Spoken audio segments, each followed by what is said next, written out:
Bismillahirrahmanirrahim. Assalamualaikum warahmatullahi wabarakatuh. Waalaikumsalam warahmatullahi. Pemirsa setia Sirama Kolbu dimanapun berada, apa kabarnya? Mudah-mudahan semuanya selalu dalam keadaan sehat walafiat. Yang punya masalah mudah-mudahan Allah berikan penyelesaian dari permasalahannya. Apapun permasalahannya mudah-mudahan kita sama-sama berdoa diberikan kemudahan dunia dan akhirat oleh Allah Subhanahu wa taala. Amin. Senang sekali saya Bobby Maulana dan juga Pak Ustadz Danu bisa bertemu lagi dengan pemirsa semua di program kesayangan kita di Maya kalau bukan di Siraman Kolbu Sejuka Hati. Alhamdulillah. Senang banget nih. Saya tuh kalau syuting Siraman Kolbu Pak Ustadz, itu tiap harinya tuh penasaran sama tema apa sih yang bakal dibahas gitu ya. Salah satunya pagi ini nih, temanya adalah akibat dari gibah. Nah di sini mudah-mudahan semuanya bisa stop untuk gibah setelah tahu akibatnya. Silakan Pak Ustadz tausiahnya akibat dari gibah.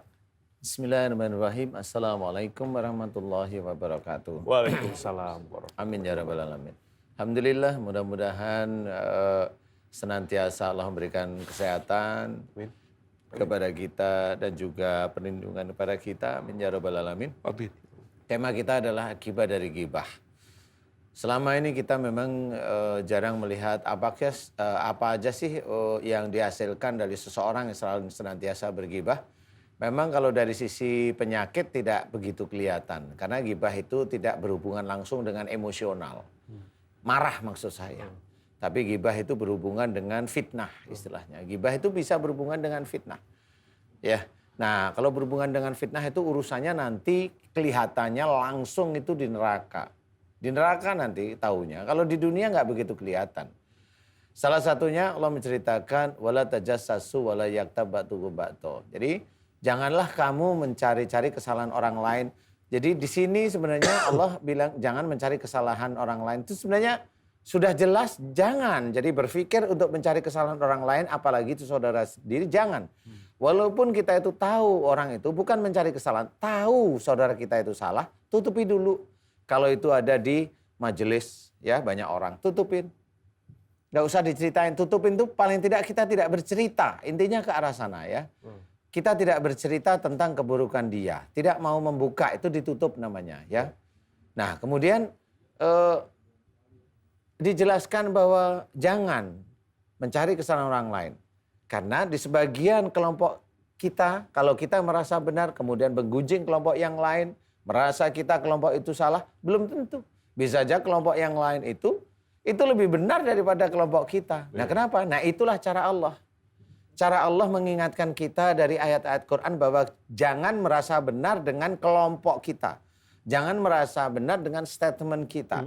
Jangan merasa benar dengan pikiran-pikiran kita atau sesuatu yang kita ucapkan di kelompok kita.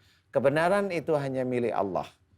Kalau kita itu berpikir jelek, kemudian menyebarkan tentang sesuatu, menurut kita kelompok itu jelek, kita sudah terkena. Salah satunya dalam surat Ar-Rum ayat 30, 31, 32 itu menceritakan bahwasanya kalau seseorang itu bangga dengan kelompoknya, bangga dengan organisasinya, bangga dengan apa yang diiniin, melihat kelompok lain atau golongan lain itu tidak, padahal itu sama-sama saudara, Islam maksudnya, itu sudah dianggap musyrik oleh Allah Ta'ala dalam Quran. Nah jadi kita harus pahami bahwasanya yang maha benar itu Allah, kita hanya berusaha untuk tidak gibah.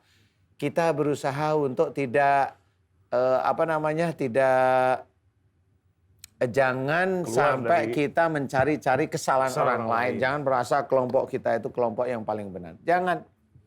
Kalau enggak, kalau kita sudah menerangkan sesuatu yang salah tentang terhadap kelompok tersebut, padahal kelompok tersebut tidak salah, taunya orang ini nanti di akhirat. Taunya di akhirat. Karena orang ini biasanya hatinya beku.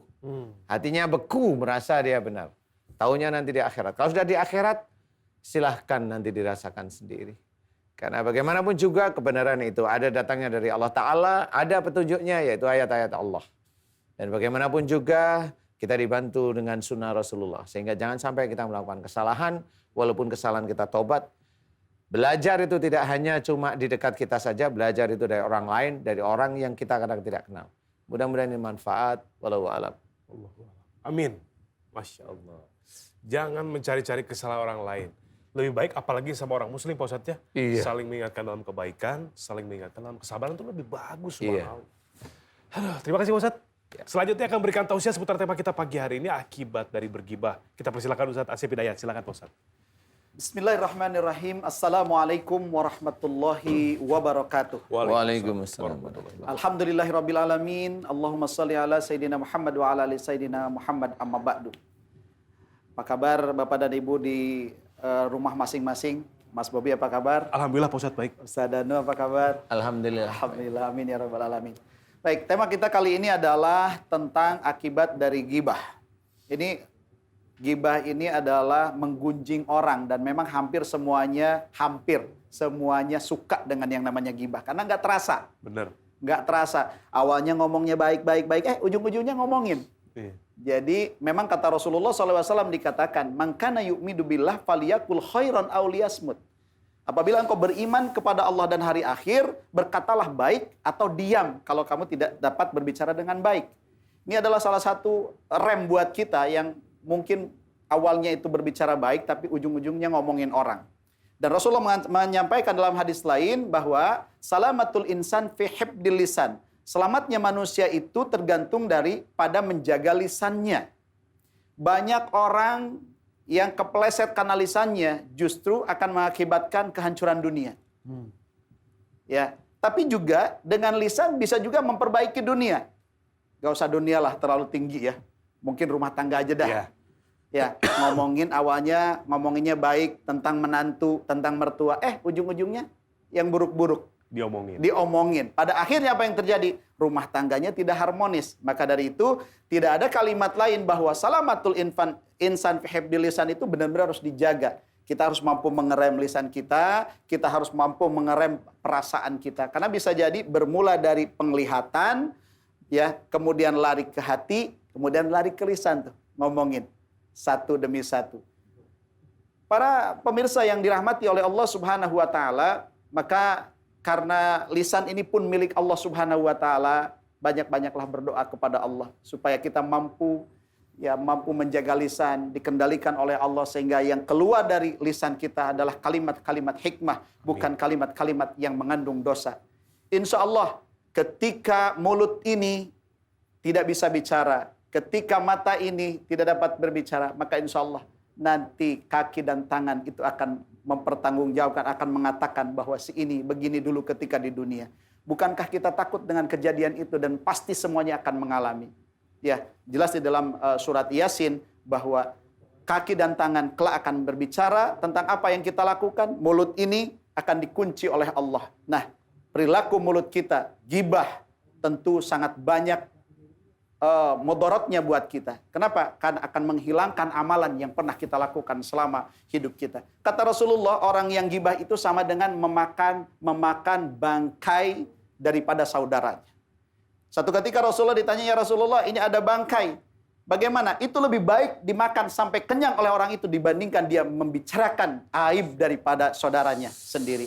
Jadi gibah itu, Masya Allah, lebih hina dibandingkan makan bangkai. Mudah-mudahan kita semuanya terhindar dari ini dan mudah-mudahan sekarang lebih baik kita diam dibandingkan berbicara yang tidak bermanfaat. Wallahu a'lam bishawab, mudah-mudahan bermanfaat. Akhir kata, wassalamualaikum warahmatullahi wabarakatuh. Waalaikumsalam warahmatullahi wabarakatuh. Pak Ustaz Asep silakan duduk. Ya, terima kasih Mas tausiahnya. Bobi, Masya Allah. Ada pepatah mengatakan silent is gold. Nah, Ya, diam itu emas. diam itu mas. Ketika dengan diam itu kita lebih banyak berzikir. Lebih dzikrillah. Betul, lebih dekat kepada Allah daripada ngomong-ngomong ujung-ujungnya gibah. Ingat, sama dengan memakan bangkai saudara sendiri. Na'udzubillahi min dzalik ya. Mudah-mudahan kita terhindar dari hal-hal seperti itu dan perilaku seperti itu. Pemirsa,